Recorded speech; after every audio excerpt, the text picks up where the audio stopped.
saling menghalalkan. Ya, mungkin ada kesalahan-kesalahan kita, sama teman kita, tetangga kita, sahabat kita.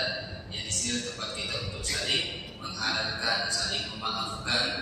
Kenapa? Karena saling memaafkan, saling menghalalkan itu sangat penting. Ada salah satu sahabat dimasukkan surga gara-gara tidak ada rasa benci dalam hatinya. Jadi suatu ketika Rasulullah SAW duduk dengan para sahabat, Rasulullah SAW mengatakan akan datang kepada kalian salah satu di antara calon penghuni surga. Ya, para sahabat bingung. Yang di depan semua sahabat dari Sayyidina Abu Bakar, Sayyidina Umar, Sayyidina Utsman, Sayyidina Abu Thalib, ya, Ali bin Abi Thalib, semua ada di depan. Siapa yang dimaksud oleh Rasulullah sebagai calon penghuni surga? Akhirnya ada satu orang biasa bawa sandal masuk, ya, orang-orang melihat masa yang itu. Ya, besoknya lagi Rasulullah juga mengatakan hal tersebut akan datang, akan masuk di antara kita ini orang calon penghuni surga.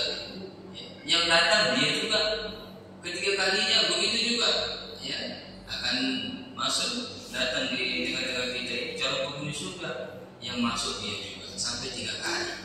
Akhirnya ada salah satu sahabat penasaran, apa sih amalannya ini orang sehingga dikatakan calon penghuni surga. Akhirnya dia pergi ke sahabat yang tadi bermalam, kurang lebih 3 malam dia menginap di rumahnya. Untuk apa? Untuk melihat amalan-amalannya sehingga dia dikatakan oleh Rasulullah sebagai calon penghuni surga. Tahu-tahu hari pertama, kedua, ketiga sudah 3 malam di sana, akhirnya dia minta izin untuk pulang.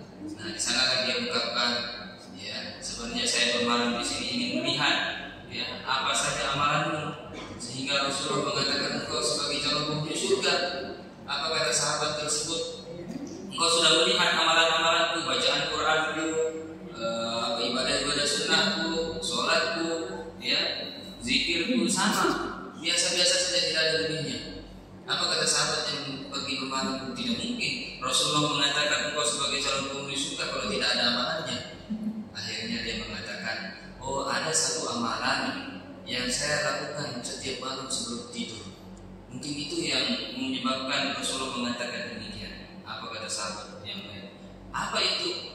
Ya, saya setiap malam sebelum saya tidur, saya katakan, ya, saya berdoa kepada Allah, ya Allah, andai kata ada orang yang menyakiti saya, menzalimi saya, mencaci maki saya, membuat saya sakit hati, sebelum saya tidur ini, ya Allah, saya ampuni, saya maafkan, ya Allah.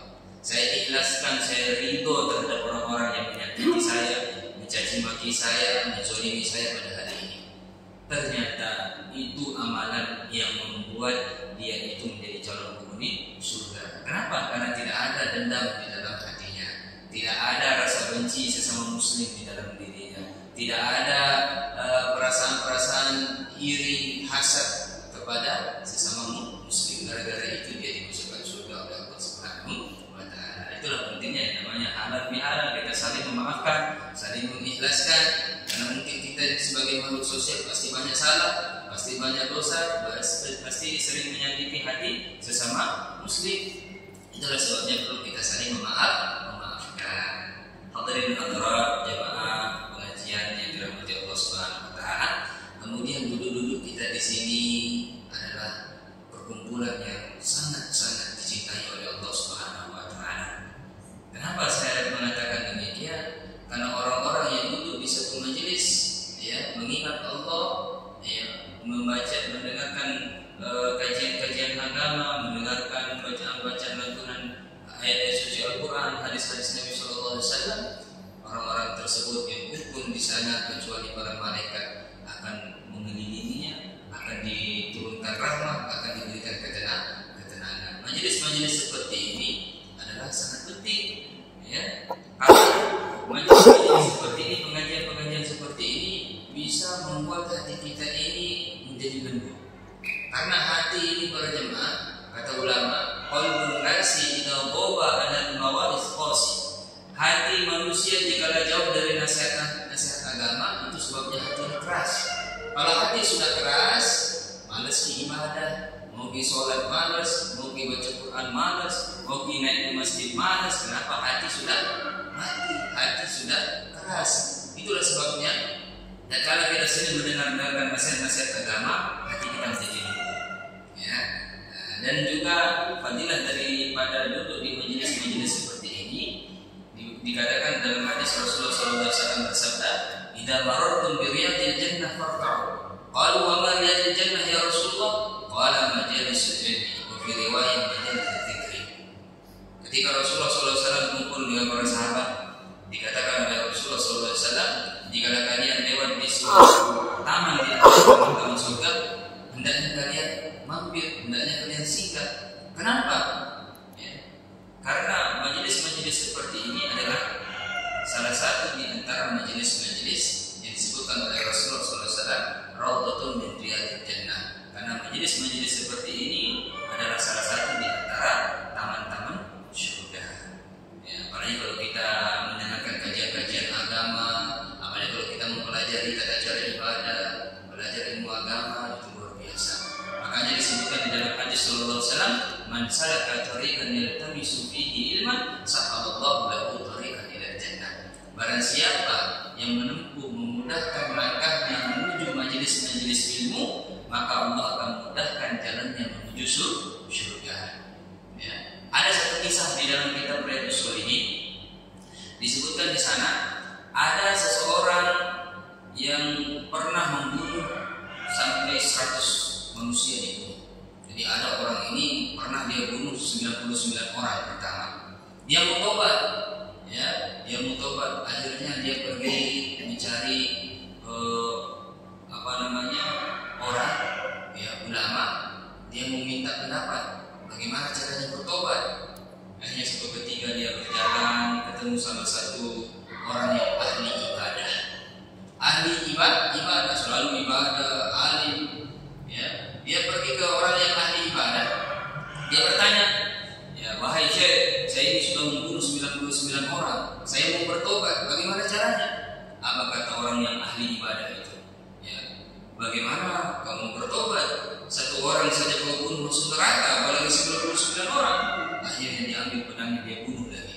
Akhirnya pas dia bunuh berapa orang? 100 orang. Akhirnya masih mau bertobat. Akhirnya dia pergi berjalan, berjumpa dengan orang yang alim, yang paham agama, ahli ibadah dengan ilmu. Karena ada orang itu kadang ahli ibadah tapi tanpa didasari dengan ilmu. Ada juga orang yang ahli ibadah dengan ilmu.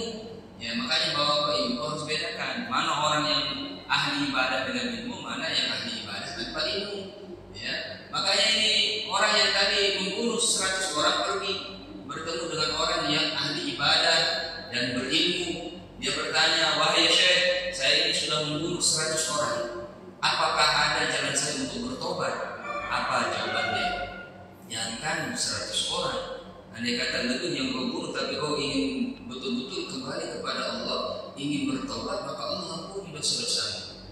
Berapapun besar dosamu, rahmat Allah itu lebih besar. Ya, rahmat Allah itu lebih luas. Tidak ada kata terlambat untuk bertobat selama kita ingin kembali ke jalan yang benar. Akhirnya dia ada semangatnya untuk bertobat.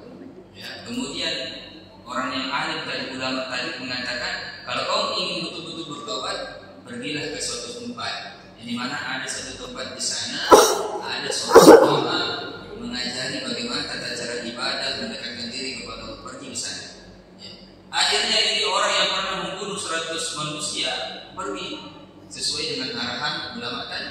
Ya, di tengah jalan tiba-tiba dicabut nyawa-nyawa Allah Subhanahu wa Ta'ala, meninggal.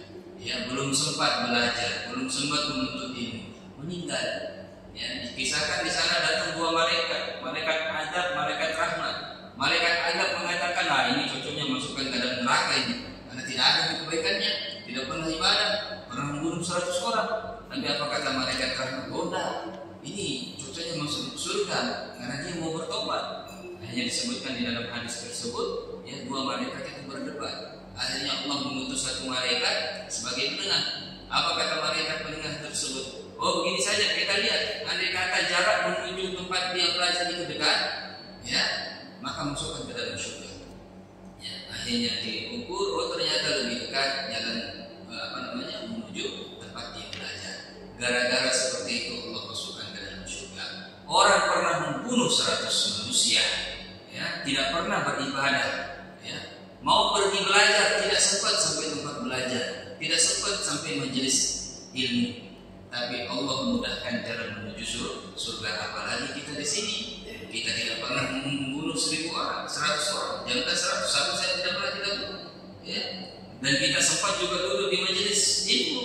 Maka bagaimana orang yang pernah membunuh 100 manusia saja bisa masuk surga gara-gara mau belajar? Apalagi kita yang sudah duduk di majelis ilmu ini belajar, maka Allah akan mudahkan jalan kita menuju surga. Amin ya rabbal